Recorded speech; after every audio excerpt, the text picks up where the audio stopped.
Hello friends, ইনফুলেতে সবাইকে স্বাগত জানাই। আশা করি আপনারা সবাই ভালো আছেন। আজকে কিন্তু আমরা বেরিয়ে পড়েছি একদিনের ট্যুর প্ল্যানে। কোথায় কোথায় যাচ্ছি টোটাল ডিটেলসে আপনাদের সঙ্গে টোটালটাই আলোচনা করব। আর সেই জন্য যারা এখনও আমাদের চ্যানেলটিকে সাবস্ক্রাইব করেনি, প্লিজ এক্ষুনি সাবস্ক্রাইব করে দিন। প্রতিটা সাবস্ক্রিপশান কিন্তু আমাদের কাছে খুবই ভ্যালুয়েবল। তো দেরি না করে এক্ষুনি সাবস্ক্রাইব করে দিন। আর ভিডিওটিকে স্কিপ না করে চলুন দেখতে থাকি। আর আমাদের যেহেতু বাড়ি বসিরহাটে, তাই বসিরহাট থেকে বাইকে রওনা দিয়েছি। 62 কিলোমিটার মতো রাস্তা রয়েছে। আমরা প্রথমে নৈহাটি যাব। তো নৈহাটি থেকে আমাদের ট্যুর প্ল্যান শুরু হবে। আর আজকে কিন্তু আমরা কভার করব চুঁচুড়া, চন্দননগর, সঙ্গে নৈহাটি বড় মাকেও দর্শন করব। তো প্রথমেই কিন্তু আমরা নৈহাটিতে এসে বড় মায়ের দর্শন করে নেব। তো বড় মায়ের দর্শনের লাইনটা নৈহাটি ফেরিঘাট থেকে শুরু হয়েছিল। আমরাও সেই পথে এগোচ্ছি। যেতে গিয়ে দেখলাম সবাই ডন্ডি খাটছে, সবাই এখানে ডন্ডি খাটেও। তো আমরা এইভাবে এগোতে গেছি, গিয়েই দেখলাম সামনে এবার লাইন পড়ে গেছে, মানে রাস্তা জুড়ে লাইন, ভিড় পড়ে গেছে। খানিক দূর অন্তর অন্তর বাঁশের ব্যারিকেড দেওয়া রয়েছে, খানিকটা খুলে দিচ্ছে, খানিকটা এগোচ্ছি। এইভাবে আমরা যেতে থেকেছি। এই যাওয়ার পথে অনেক মায়ের আমরা দেখা পেলাম, শান্তিময়ী মা, ছোট মা, আরও অনেক মা রয়েছে। কিন্তু আমাদের উদ্বেগ রয়ে গেল সেই বড় মাকে দেখার। তো লাইনে যেতেই থাকলাম। এবার আমরা একদম বড় মায়ের কাছেই চলে আসলাম। আর ডান সাইডে দেখতে পাচ্ছি বড় মায়ের মন্দির। তো বড় মায়ের মন্দির কিন্তু এই কালী পুজোর সময় কটা দিন বন্ধ ছিল। আর এইখানেই হলো ঢোকার গেট। এই নাট মন্দিরটা বন্ধ ছিল। সামনে যেটা চিরাচরিত প্রথায় হয়ে আসছে, যে মায়ের 21 ফুটের মূর্তি, সেইটা কিন্তু আমরা এবার দেখব। এই কালী পুজোর সময় কিন্তু দেখার উদ্বেগটা সবার মধ্যে অনেকটাই বেড়ে যায়। তো আমাদেরও কিন্তু উদ্বেগ বেড়ে গেছিলো, সেই জন্য আমরাও কিন্তু এই সময় বড় মার দর্শনে চলে গেছিলাম। এবার আমরা মায়ের প্যান্ডেলের কাছে চলে এলাম। দেখলাম সবাই হাতে মোবাইল নিয়ে ক্যামেরা বন্দি করার চেষ্টা করছে। আর আমরাও কিন্তু ক্যামেরা বন্দি করতে ভুলিনি, পরিবারের সবার সঙ্গে এবং আপনাদের সঙ্গে অবশ্যই শেয়ার করে দেওয়ার জন্য। আর অনেকেই হয়তো জানেন বড় মায়ের ঐতিহাসিক কথা, যারা জানেন না তাদেরকে বলে রাখি, 21 ফুটের এই মায়ের মূর্তি প্রতি বছর কিন্তু একই কাঠামোতে পুজো হয়। এই পুজোর সূচনা হয় ভবেশ চক্রবর্তী নামে এক জমিদার প্রায় 100 বছর আগে, যখন নদিয়ায় রাসের মেলায় যায়। সেখানে গিয়ে যখন বড় বড় রক্ষাকালীর প্রতিমা দেখে, তারও ইচ্ছা হয় যে এরকম বড় প্রতিমা যদি নৈহাটিতে পুজো করা যায়। তো সেইখান থেকেই কিন্তু আমাদের বড় মায়ের যাত্রা শুরু। আর প্রথমে কিন্তু সবাই বড় মা বলতো না, বড় কালী বলতো। কিন্তু আস্তে আস্তে সেটা সবার ভালোবাসায় বড় মা রূপে আমরা পুজো করি। এত ভিড়ের মধ্যে কষ্ট করে হলেও যখন বড় মাকে দেখলাম, সমস্ত যেন কষ্টটা চলে গেল, আনন্দে রূপান্তরিত হয়ে গেল। তো এবার কিন্তু আমরা নৈহাটি ফেরিঘাট যাব, যেখান থেকে আমরা ওপারে যাব। আর ওপারের ঘাট পার হয়েই কিন্তু চুঁচুড়া। এই প্রথম কিন্তু আমার বাইক নিয়ে লঞ্চ পার হওয়া। একটু ভয় করছিল, কিন্তু দেখলাম এখানে হেল্পার একজন ছিল, তার জন্য কিন্তু 10 টাকা চার্জ নিল, টিকিটের সঙ্গেই নিয়ে নিল। আর বাইকে টিকিটের চার্জ কিন্তু 25 টাকা, আর হেল্পার যে থাকবে তার জন্য 10 টাকা, টোটাল 35 টাকা। আর যদি গাড়ি না নিয়ে সিঙ্গেল একজন পারাপার করে তার জন্য 8 টাকা ভাড়া। তো সকাল থেকে কিছুই খাইনি, তাই ওপারে গিয়েই অজয় টি স্টলের দিকে চোখ গেল। দেখলাম অনেক ভিড় রয়েছে, ভাবলাম এখানে হয়তো সুন্দরভাবে খাওয়া পাওয়া যাবে। আমরা চলে গেছিলাম, দেখলাম এখানে নিরামিষ কচুরি পাওয়া যায়, 3 পিস কচুরি 20 টাকা। কচুরি আর সঙ্গে ছিল ঘুগনি, দুটোই কিন্তু খুবই সুন্দর টেস্ট ছিল। আপনারাও যদি এখানে কখনো আসেন, এই টি স্টলে কিন্তু অবশ্যই কচুরি ট্রাই করবেন। আর ব্রেকফাস্ট করার পর চা খাবো না, সেটা কি হয় বাঙালির? সেই জন্য আমরাও কিন্তু চা নিয়ে নিলাম। তবে স্পেশাল চাটা ছিল না, কিন্তু স্পেশাল কাপে কিন্তু চা খেয়ে নিলাম। কাপটা আমি ফেলে দেবো না, কাপটা কিন্তু খেয়ে নেবো। তুমি কাপ ফেলে দিও না যেন, কাপটা কিন্তু খেয়েই নেবো। ক্যামেরাটা দেখাও। হ্যাঁ,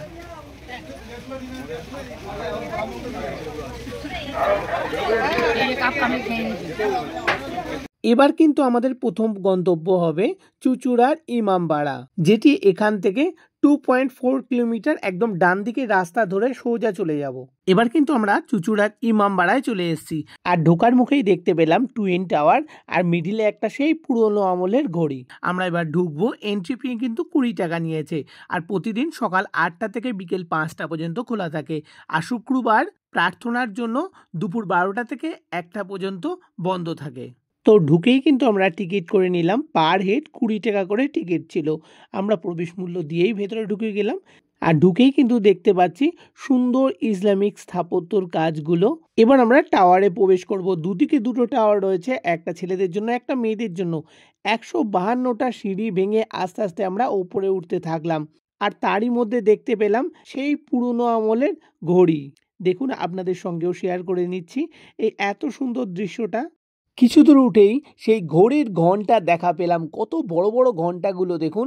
আর আরেক সাইডে কিন্তু মেয়েদের ওঠার পথ ছিল, ওইদিকে কিন্তু দেবলীনাও চলে এসছে, আর ওই সাইডটা দিয়ে কিন্তু মেয়েদের ওঠার পথ ছিল। তো তারপরে কিন্তু আমরা সোজা উঠে গিয়ে ওপর থেকে ইমামবাড়া সম্পূর্ণ দৃশ্যটা অসাধারণ লাগছিল। আপনারা এলে কিন্তু অবশ্যই টাওয়ারে উঠবেন। আর সোজা সামনে যেটা দেখা যাচ্ছে ওটা কিন্তু ইমামবাড়ার প্রার্থনা গৃহ। আর বয়স্ক যারা পায়ের সমস্যা রয়েছে তাদেরকে কিন্তু উঠতে নিষেধ করব। এবার কিন্তু সেই সামনের প্রার্থনা গৃহে আমরা প্রবেশ করব। আস্তে আস্তে আমরা ভেতরে প্রবেশ করছি, আর সেখানে ঢুকেই দেখতে পাচ্ছি কত সুন্দর সেই আমলে ইসলামিক স্থাপত্যের কাজ।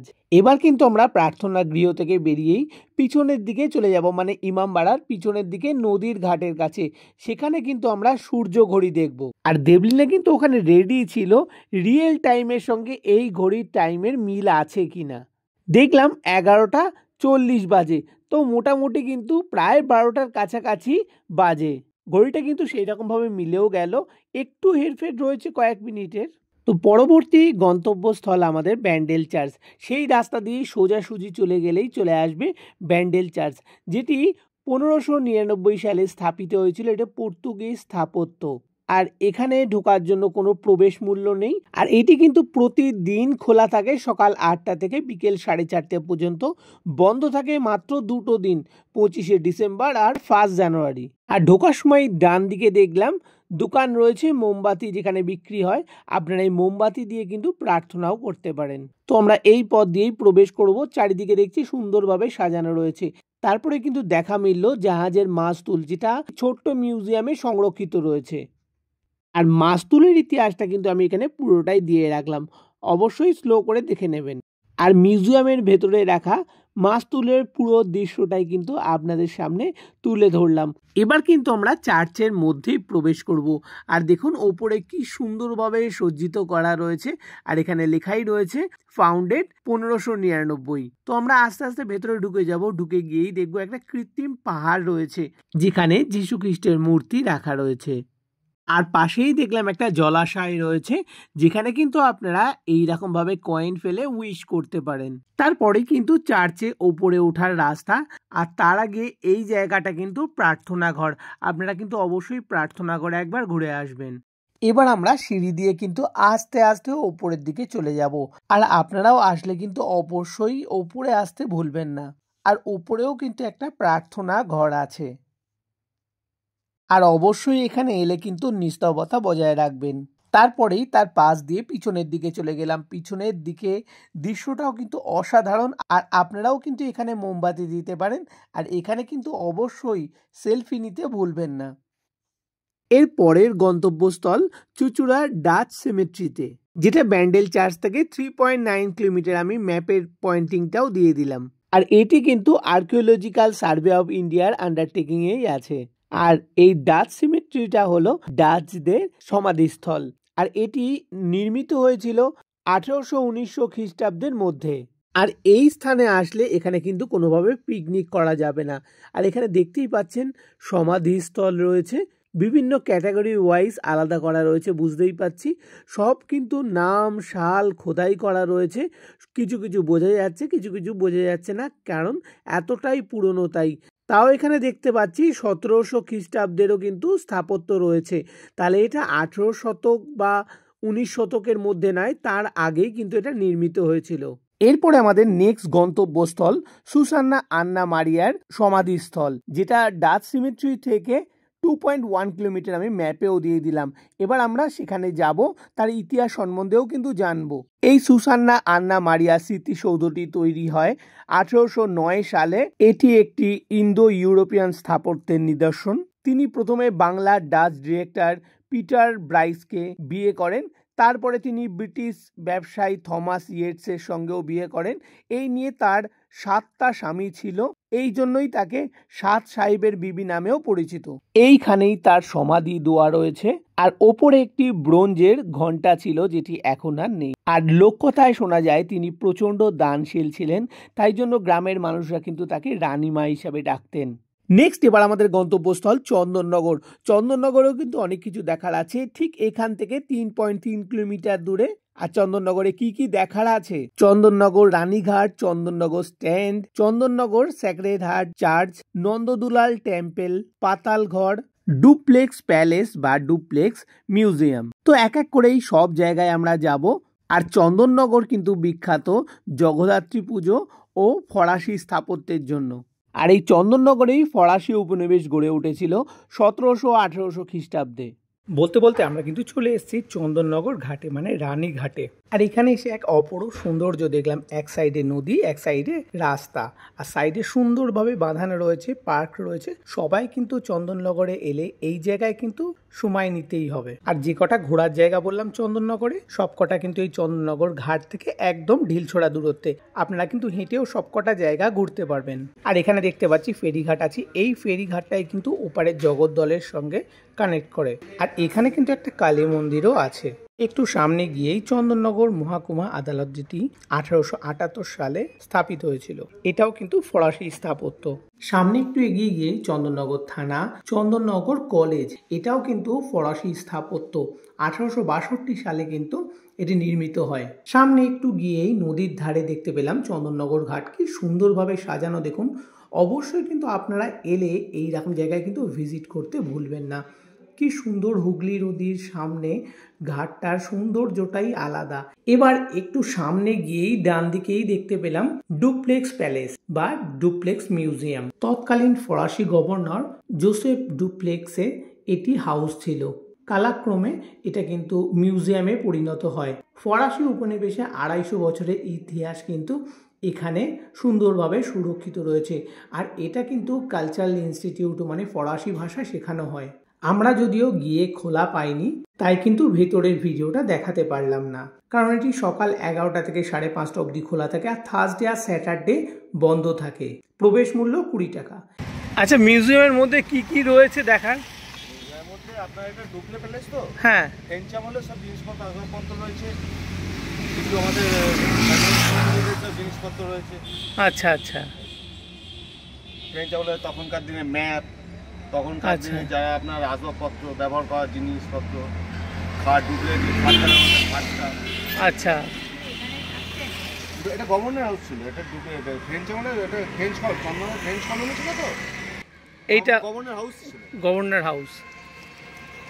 এবার আমাদের গন্তব্যস্থল পাতালঘর। দেখুন এখান থেকে ছোট্ট করে দেখা যাচ্ছে ওই যে হলুদ কালারের বিল্ডিংটা রয়েছে, ওটাই হলো পাতালঘর।